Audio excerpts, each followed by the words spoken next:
Now, I met the guy here in Fort Worth, Texas. He does abandoned vehicle patrol.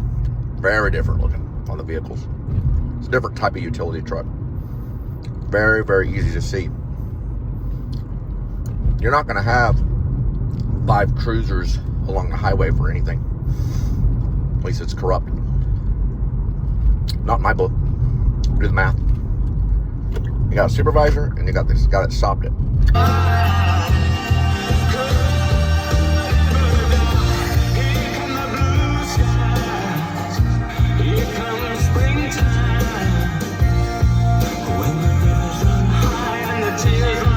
To go the opposite of your instincts is not necessarily the opposite of your instincts.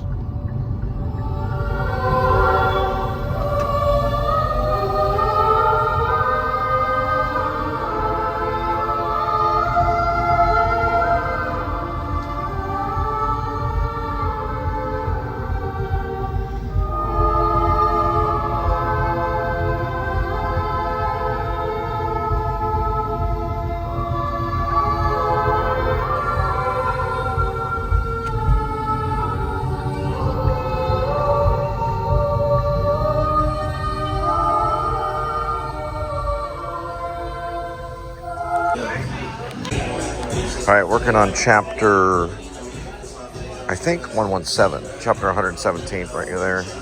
Got about a little paragraph written. Thanks, guys. Hey, y'all have a good night. Yeah. You be careful too.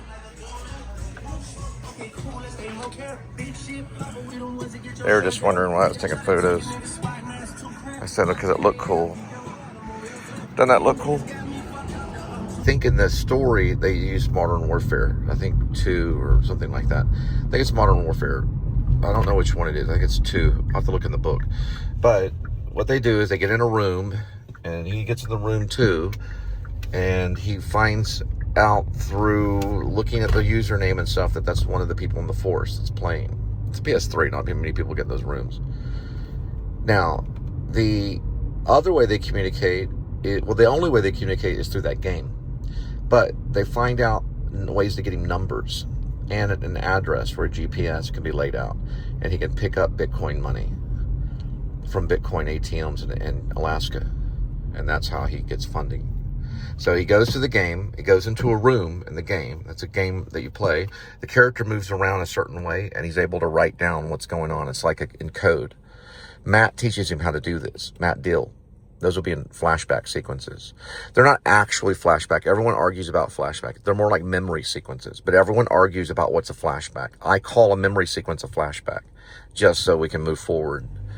So the flashback sequences show Matt teaching him the game and how the character will communicate in movements. So they don't use words, they use movement. The character in the game moves around, almost giving him signals on what numbers and okay. So he uses this thing called the memory book. It's almost like the code book. The memory book can turn letters into numbers, and it can turn numbers into letters if you read the memory book. That's how they communicate, through a memory book and Modern Warfare 2. He teaches them how to do it. That way it won't be traced to them completely, and they can just get on there and play a game. It says, just leave at door, do not knock or ring, sorry, I'm broke. That's what it says. Just leave at the door, don't ring or knock, sorry, I'm broke. I guess because they didn't tip or something, I don't know. This story, he's told to go to different Amazon boxes or Amazon pickup places like you would at 7-Eleven in a place called Fairbanks, Alaska. He travels in there, and the boxes have clues inside of them. They're just shipped to him, and sometimes supplies like a flashlight or maybe some fuel for his diesel heater, or what they call a buddy heater, so he can keep warm in his teardrop. He takes a teardrop trailer and pulls it behind the FPIU. So they ship him stuff through Amazon and stuff. And they work through a guy named the Lone Star Hacker and Matt Dill. They don't send him a whole lot of stuff through the Amazon locker. The flashlight's important, and so is the fuel. But they do send him codes to put into the game to be encoded, so that way he can go to the local ATM Bitcoin and put in the password to get the Bitcoin money. And that changes with the Lone Star hacker, and he cannot be tracked.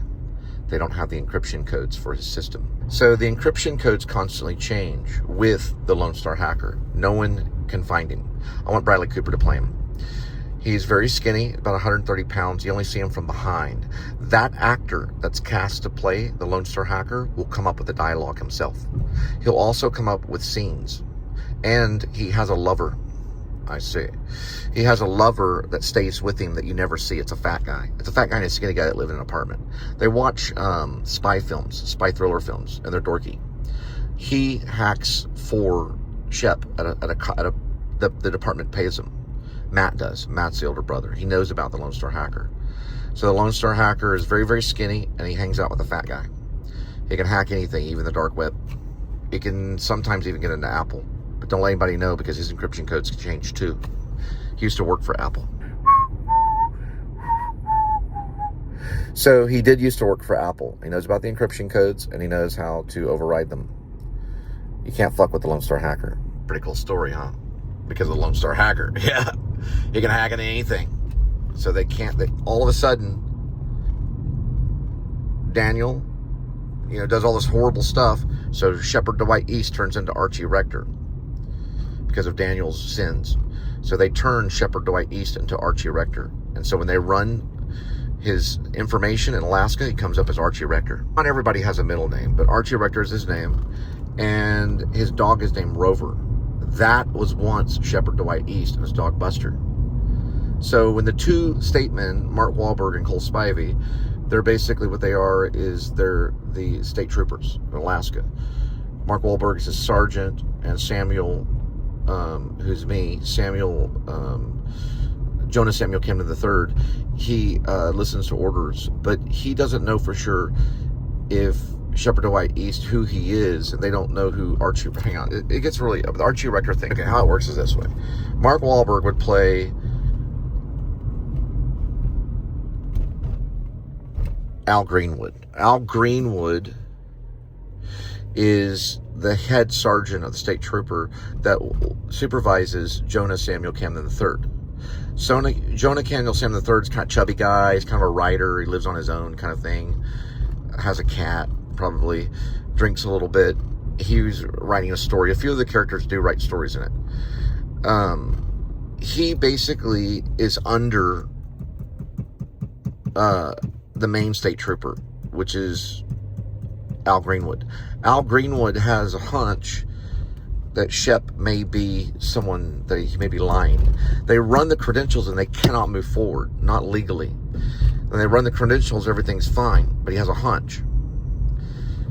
He tells Jonah about it. Jonah doesn't know what to do. We have to follow the system. What the system says, he says he's Archie Rector. We ran his ID. It said Archie Rector. It ran as true. The ID was a real ID that they sent him, probably through the Amazon locker. So he's that person. The prints running everything. They don't even run his prints. They don't need to. They run the ID. Everything's fine. It matches everything. But later, they're confronted by a guy named Doc Shelby. He's the dwarf. He tells them who he really is. That's when Rib comes in, does the investigation to find out that Daniel was actually the killer. Because Rib, they're all geniuses, really, especially Doc Shelby. He does the research because he finds out that FPIU is actually belongs to the Fort Worth Police Department. That leads them to the real killer. And that's when they probably get in touch with Wendy Willows, the one investigating Shep. Wendy knows he's innocent. She later is awarded in lieutenant. They find Daniel, and Rib can't arrest because they're only a militia. So they tranquilize him. He goes to sleep, and he wakes up in a 7-Eleven Fairbanks in his underwear. He's turned over to the FBI. So Daniel's caught. So I keep telling this story so I can lay it out like it's permanent in my head. That way, when I'm writing the chapters and stuff, they'll all match up. Ask Stephen King, he'll tell you. Try to do a spiritual check on the plate. That was so funny. They did. I'm not lying. I erased it. Not the story, but my plate. I shot it the wrong way. I'm supposed to do it that way. Then you can see the plate. Okay, here we go.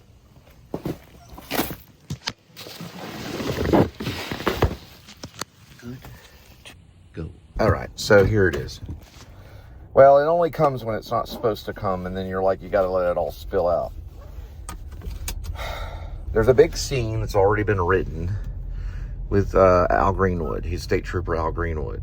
I'm under him, so I'm State Trooper Jonas Samuel Camden III. Now, there's 3 roles that I play in the movie, if it becomes a movie. It would be, of course, Jonas Samuel Camden III, State Trooper in Alaska that works under Al Greenwood. Al Greenwood's a sergeant. Hopefully Mark Wahlberg. He'd be great. I think Mark might be a little bit older than me. I want him to be kind of a, Al Greenwood, kind of a superior guy. He could whoop Jonas Samuel Camden's ass, but Jonah is obedient, so he makes his good partner or whatever. They do go after Archie Rector, but they only question him. They want to know why, first, he was on reservation land. He's on Denny's land. Denny's is a Native American land. So they ask him, and they run his credentials. He comes up as Archie Rector. They say, you can't be on this land. We're not even supposed to be on this land. So you'll have to go down this way and camp out this way. You're on reservation land. You're not part of the Denny's. Your last name is Rector. You're not on the tribal scrolls. They don't say all that shit. They say all the technical shit they would say when they're running stuff. They do tell him he's got to go off the land and that he's got to camp in a different area. It's a known camping area, basically. They're not supposed to do that, but they do it anyway. Later, they find out, uh-oh, what's going on? Okay. We're going to be playing some chromatics here in a minute. Doc Shelby comes up to him and is pissed off. Why? Because Shep Dwight East, who is Archie Rector, he meets Lady Shelby at a cafe after he survives an avalanche and becomes famous in town. So Lady Shelby and him hook up. That makes Doc Shelby really mad. So he wants to know who the fuck this Archie Rector is. Finds out that's not his real name because Doc Shelby's a genius. He goes underneath the vehicle and realizes that the serial numbers and certain microdots have been removed from the vehicle. That would never happen to an Explorer. Yeah, they're playing off as an Explorer, of course. They're not going to say, it's not going to say Interceptor on it. It would say Explorer on it, and it would be all one color. A remodeled Interceptor looks exactly like an Explorer. Almost exactly. Finds out it's an Intercept. That motherfucker's a cop. He finds out that the serial number, he finds out a microdot wasn't, recovered for the dealership, and that dealership goes all the way back to Fort Worth, to a police department one, because they build them out. They put engines in them and all kinds of weird shit. So it leads them all the way to Fort Worth. What the fuck's going on? This guy is not Archie Rector. He's a fucking ex-cop. So they start doing the research and stuff like that. And finally, they might talk to him because he has to go on the run. So they go for their own investigation, and Al Greenwood decides to talk to him again. That's when we get into the chromatics. Now, what ends up happening is he has scuba gear. Okay, this really goes off on the other side. He meets up with Joseph Blackbird. Now, Joseph Blackbird's on an investigation for moonshine, but his son was doing moonshine. Blackbird Jr. He was doing moonshine and selling it. He sold some Jello shots that almost killed somebody, and they're looking for his son. He's called Sonny Blackbird. Don't know who's going to play that. Joseph Blackbird, probably Benicio del Toro. He's also known as the Polar Bear Man because he dresses up like a polar bear sometimes. Now, they question him. And there's a scene. It's already written. They're looking for Sonny. So Al Greenwood is investigating him because of some Jello shots that were found at a skating rink that were bad. He questions him over that. And Joseph Blackbird's like, hey, I don't know where my son is. He gets on his motorcycle and just takes off. So they're looking for Sonny because a woman turned him in and said that they had bad Jello shots. Really bad, like moonshine Jello shots. They're not supposed to be messing with moonshine. Now, the cable, they take, not necessarily a cable, they take these tubing from Joseph Blackbird for the proof of the moonshine making. That comes in an important play because Shepard Dwight East, Archie Rector, gets into an avalanche, and his dog Buster Rover, also known as Rover, he falls into a hole, an avalanche, and listen, this is a really cool section. Rover digs his way very quickly. It's real kind of fantasy almost. Straight down in a hole to get to Archie Rector, or basically Shepherd Dwight East, to save him. The dog makes a hole there. When they show up in the truck, they have the tubing. Tubing goes down so he can breathe through the tubing. So they push the tubing down there so that they can get him some air because he's stuck in this thing. They get the dug machine in. That'll come later in Rib 2. The dug machine comes in and it digs him out. It's this machine that digs very quickly. Digs him out of the avalanche and they save him. It's a rescue operation. That makes makes local news for Alaska, and he becomes locally famous as Archie Rector, the guy that gets saved from the avalanche. That's how he meets Lady Shelby. Lady Shelby thinks he's cute. She's dating a dwarf. I mean, come on. That's how it's all connected. It all leads to Daniel, the serial killer, who's killing these migrants and stuff. Okay? Kind of Dr. Strangelove a little bit. But it's also all over the place. There's a big story here. So I got a lot to write. The chromatics thing I'm about to put in, because, listen, when they finally go after him, okay, and he's already met Joseph Blackburn. Joseph Blackburn decides to go look for treasure at the bottom of this. Basically, it's like a river. It's like a frozen river in Alaska. There's treasure down there in a pirate ship, an old pirate ship that isn't even supposed to be there. That pirate ship went into like a wormhole. This is when we get into the NE theory. They go scuba diving looking for this, and they kind of time travel a little bit, and the pirate ship goes at the top, and these pirate ship people are up there, and they're looking down from the bottom. There's some fantasy realism in there. Then there's a bubble that happens, and they go out of time and all this stuff, and then the ship goes back to the bottom and goes back to like ash again, kind of thing. You know, like ships at the bottom of the Titanic and stuff, it turns all rusty and stuff. Well, they go down to the bottom. There's scuba gear stuff in it. And that whole time warp thing happens, and the ship goes to the top, and they go out of time. And then they go back to the top, and it goes back to the bottom. So they skip their time. When the state troopers come after him again, and then we're talking about Shepherd Dwight East, Archie Rector, he knows they're going to get him. So he decides to take his scuba gear and jump into his vehicle, into his SBIU, and drive it into basically the frozen lake to go down there to the bottom to see if he can time travel out of it. And he sends his dog back to the teardrop camper. So he lets his dog out, and then he drives off this little thing back into the river, crashes in there, and they can't get him. He changes into scuba gear, and he's down at the bottom. That's what we're about to listen to. So the second visit from State Trooper Al Greenwood and State Trooper Jonah Samuel Camden III, they go to see and talk to Archie Rector to find out really who he is. That's when he grabs his scuba gear and he decides to take the dog with him to get away from him. He runs the car into the frozen river. This chapter hadn't been written yet. This chapter is called The Runner.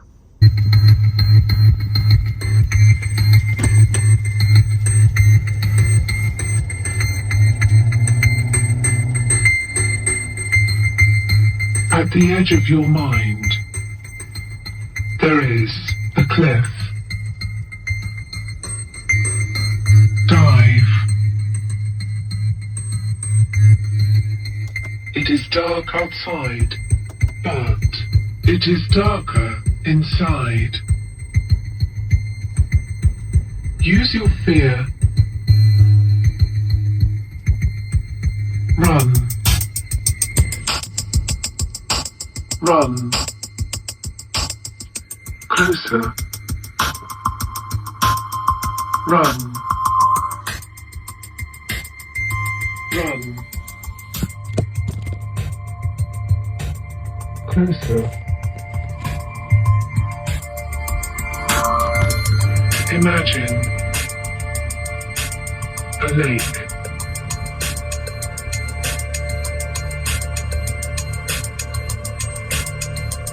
Look at the water. Closer. It is dark outside, but it is darker inside. Breathe deep. Dive. Dive. Dive.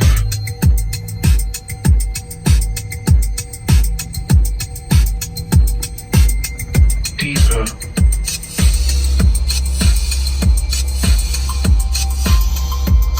Deeper.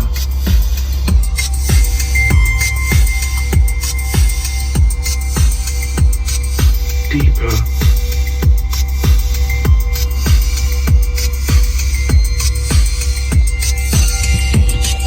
You are drowning.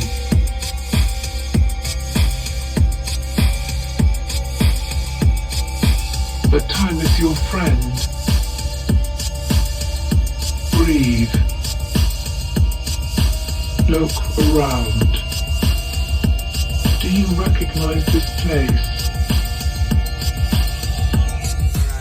The mountain has been. Okay, so somewhere in there we lost it because of a error of the thumb. The mountain, maybe. You look around, he might see some of that while it's going through At the the edge ice. of your mind. Dive. This segment, he might be getting his scuba gear on while he's in the. Deeper. While he's basically already plummeting through the ice, and the truck is Deeper. sinking deeper. So we just use the word meets the action meets the word. That's how we do it. Deeper. Falling into the ice. It takes time for the truck, so it'll spin out and it'll be on top of the frozen river, and it'll take time before it cracks in and goes all the way through and goes down like the Titanic. Now, they're watching it, the two troopers are watching it in awe, like through a snowstorm, because when they run, a major blizzard happens in the run. Major blizzard. So a blizzard would be going on. The mountain has vanished. No mountain. Cool song. No ground. I hit the wrong button. No sky. No water. It's a cool transition. I like the transition.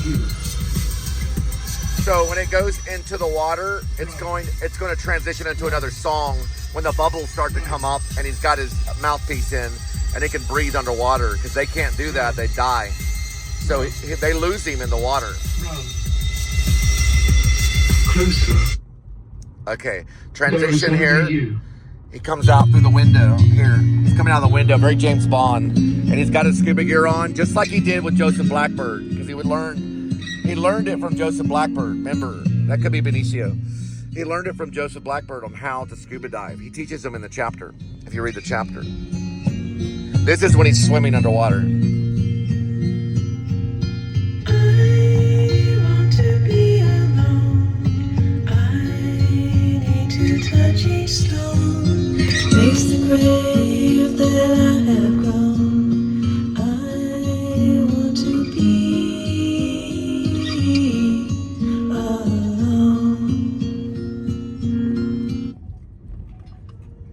For all the days are gone. The darker walls are bent and torn to pass the time of those who mourn. Yes. There can be that noise because the FPIU would have these similar safety devices on lanes, and yes, it could get confused underwater and make that noise in the truck. It could make that noise, right? That little beeping noise, that could be in there.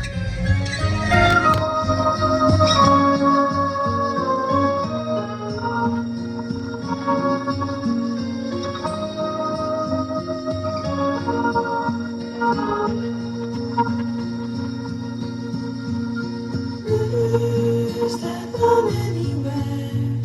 Or in my hand and just up the stair? Past the eyes of those who care, who can never be alone. Changes that were not meant to be, totally hours of my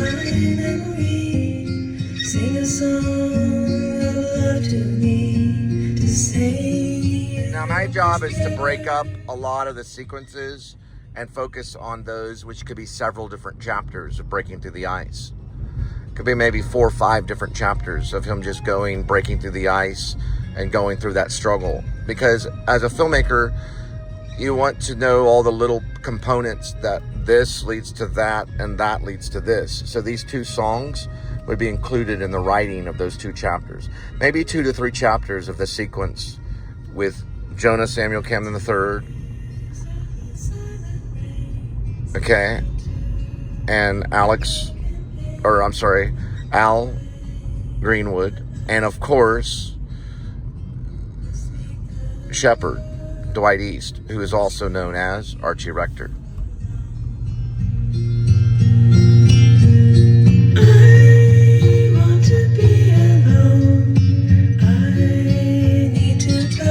I would get gas, but I don't get yelled at by a black lady. I want to see if I'm gonna go this way. I gotta go to another gas station. I got yelled at.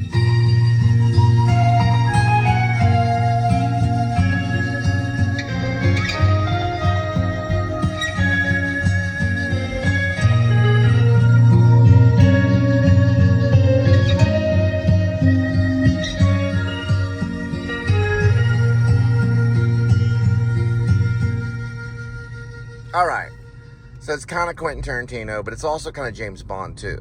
So, yeah, the Quentin Tarantino aspect is I'm using 2 different rock songs in one sequence from the Chromatics. I don't know if he's used Chromatics, but he certainly has come close to it. And then, of course, that would all have to be worked out. That would be one of the hardest sequences in the movie. We're talking about an FPIU going through like ice skin of a river. So a big thick river. Listen, you can drive those things onto a river and they don't always crack through, but sometimes they do, depending on how you do it and depending on how he launches it, bam, and cracks it. Then the water comes up, that squirts up, takes time. They may even get out onto the ice to go after him, but then have to come back. Okay, kind of Fargo style. If you like the Coen brothers. They may have to, let's start to go after him. And then all of a sudden it does crack and they turn around and they don't want to die trying to get him.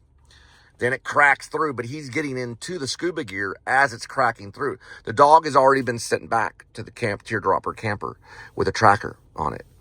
Okay. He's been preparing for this little escape when they find out who he is. And he knows he's Shepard Dwight East, but they think he's Archie Rector. You get it? So that is the cool sequence. The underwater sequence is going to be this.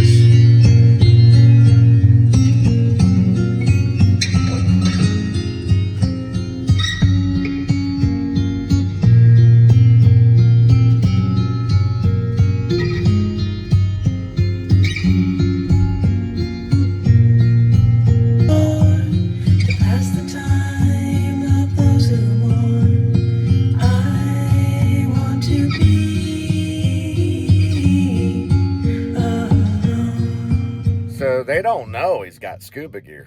They just know he's running from them. But they get up close to that,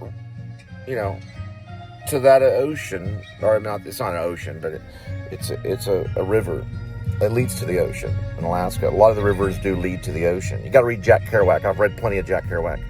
But don't test me on the knowledge. He was a bastard. Jack Kerouac was a bastard.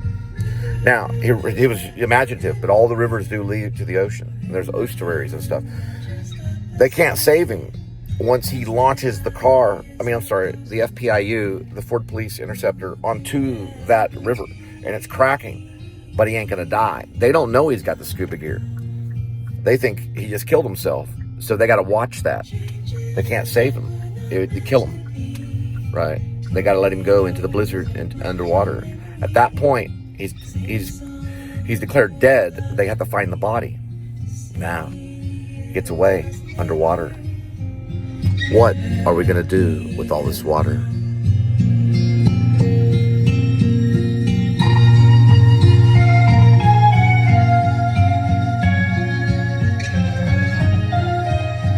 Yeah, I know, I got to fill up. Anyway, I just want to come back over here to finish the last part. It'd make a badass movie. It could be more than 2 or 3 hours, so it might turn into a miniseries. But they might, with the right screenplay writer, if they work up to that sequence, they might can make it a 60, maybe 90-minute movie, maybe. They might can, but a lot would have to be, you have to get a hell of a screenwriter.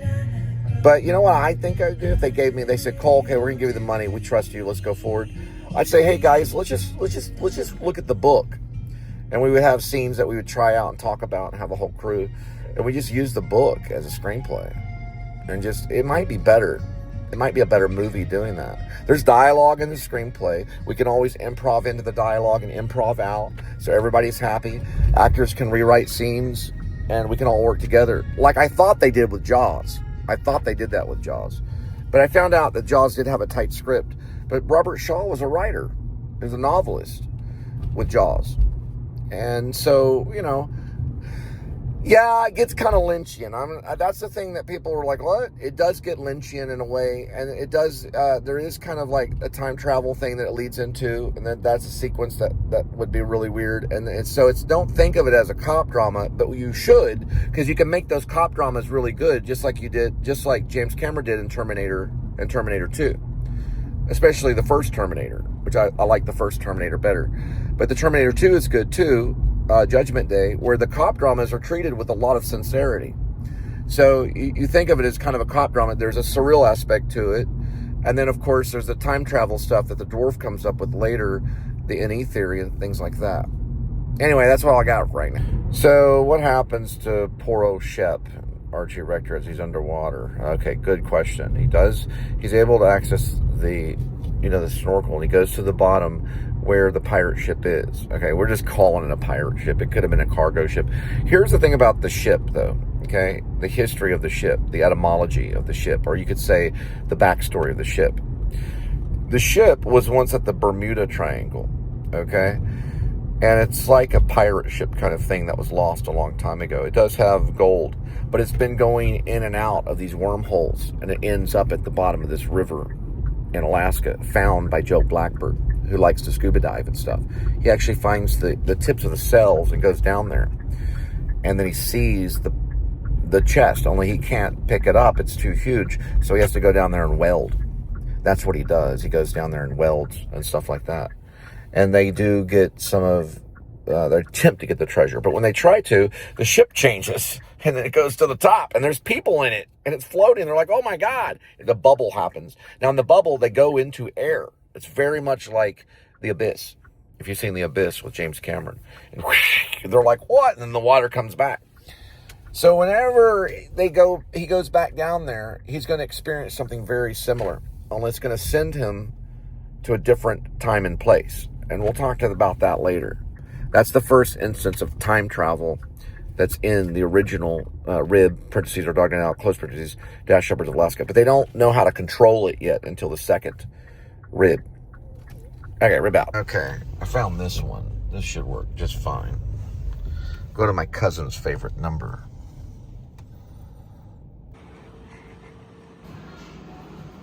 Talking about Archie Rector.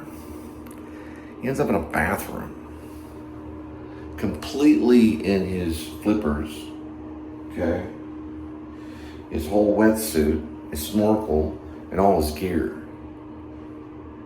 At a gas station. But I'll tell you where later. So Archie Rector ends up in a bathroom. And you don't really see him time travel there. It just cuts to him in the bathroom. And then he's taking off his scuba gear. You figure that's how he got there somehow. He's taking off his scuba gear, but the only problem is he has to walk out of the 7-Eleven in scuba gear. And then he has to find a way to exist in this new town that he's in. They don't get him for quite a bit of time. He does end up back in Alaska because he wants to get his dog back. His dog is named Buster, also known as Rover. So he goes back for his dog, of course. But he's got to travel quite a bit of time. Remember the time warp thing, they don't control it until Rib 2. And no thumbs up on that one. The gas is too expensive. Pelican literally flies. Yeah, he ends up in Fort Worth again in a bathroom. And he goes back to Alaska to go get his dog. So he's got to find a way to do that. And that's how the Lone Star Hacker gives him a ticket so he can fly back. But how does he get him the ticket? Well, he knows he's our director. He knows how to order a ticket. He just sends the ticket to him. So he picks it up in the Amazon locker. Picks up the ticket from the Amazon locker. Flies all the way back to Alaska to get his dog. By the time he gets back to get his dog, they'd already come to Fort Worth to catch Daniel. That's how quick the Doc Shelby is. He's a genius. So he catches Daniel. They bring Daniel all the way back to Fairbanks. And then Shep has to fly back to Fairbanks too to get his dog. And then, of course, you know, from there, they release Daniel in his underwear at a Fairbanks in Alaska. He's picked up by Agent Penn. Hey, look at kitty cat's getting fed right here. Then Agent Penn takes him in, and that's the end of Daniel. Shepard is deemed innocent and returns back to his hometown with his dog Buster. There we go.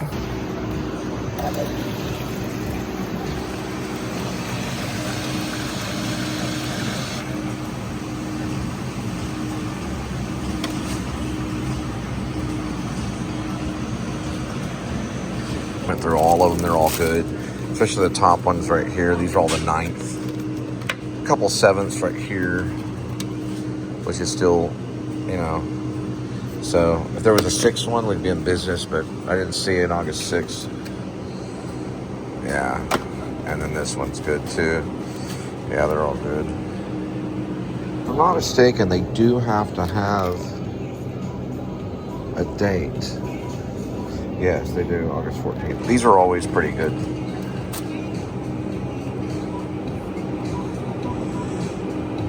Yeah, this one says the 7th. If it said the 6th, we'd be in business. You can eat them a day older. Not everybody does. They have to, basically, they usually will scan them out to you.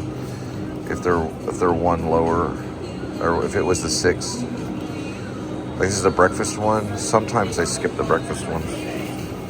Nah, it's still good. Yesterday. The good news is when he comes back, or he comes out of the bathroom, he looks at the paper and realizes he's in the same day. He just goes to the morning of the day that he was. So he doesn't go back a whole day, just the morning of. Oh, that's the other one. Got it. He goes to the morning of, and then so that way the dog is going to be waiting for him. That's what everyone's going to be caring for is his dog, Buster. Imagine working with a dog.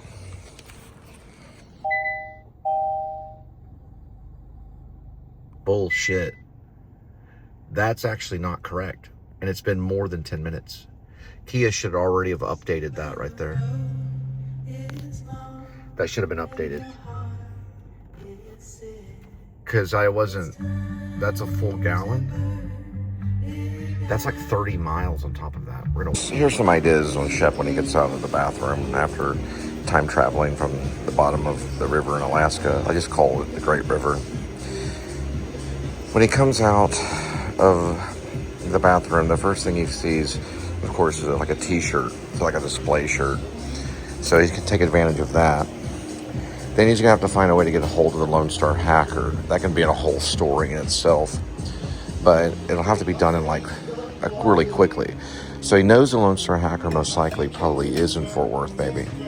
So he has to find out how to get a hold of him. And of course, Matt Dill. But he can't explain to him how he got there. Well, because he time travels. He's not going to be able to tell Matt that. He wouldn't believe him. But he only goes the day. So he'd have to go to a Bitcoin machine and try the username, the password, or whatever. However, I've never been to a Bitcoin machine, but you'd have to put in the password. I know it takes one.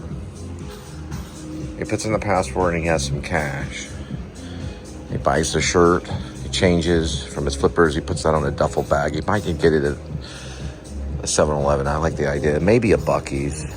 Buc-ee's is cool. They haven't used it in a lot of movies. He could definitely get everything that he needs in a Buc-ee's. Plus, Adam the Woo would like that. Let's go with the Buc-ee's rather than a 7-Eleven. Maybe a 7-Eleven, then there's a Buc-ee's nearby. So he comes out of a 7-Eleven, then he goes to a nearby Buc-ee's.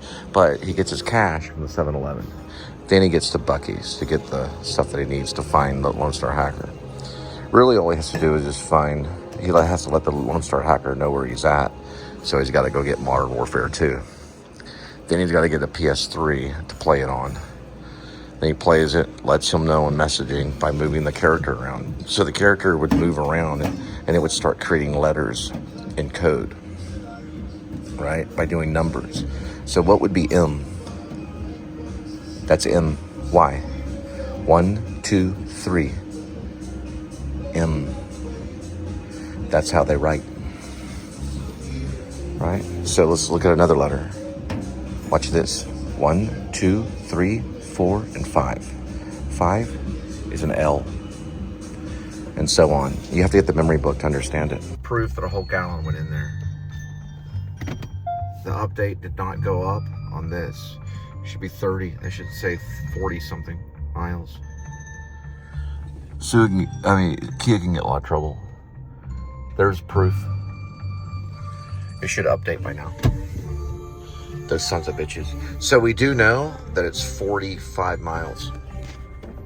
Yeah, I know. Fucking listen, let me tell you something. Kia needs to get their shit together. That's why I'm not selling for Kia right now. I was offered a job for Kia and turned it down. Because of this shit. Mostly because of this shit right here. That USB needs to be repaired on all their vehicles. So this thing works with Apple CarPlay better than anything.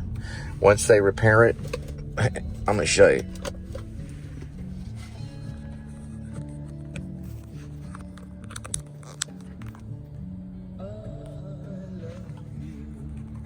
Nothing. Not for me, baby. Right. I'll go with an Audi. But it does have its own. So, beggars can't be choosers, but still, come on, guys. We're in 2026. Right? So I just switch it out. Fucking a-holes. That should already be updated too. How am I going to sell that vehicle to a customer if they ask me, does that thing work? I just put gas in it, a whole gallon. You go 30 miles on a gallon. That should say 46. Assholes. So that's going to read down to 0 and scare the shit out of me. It'll update in a minute though. And I'll show you when.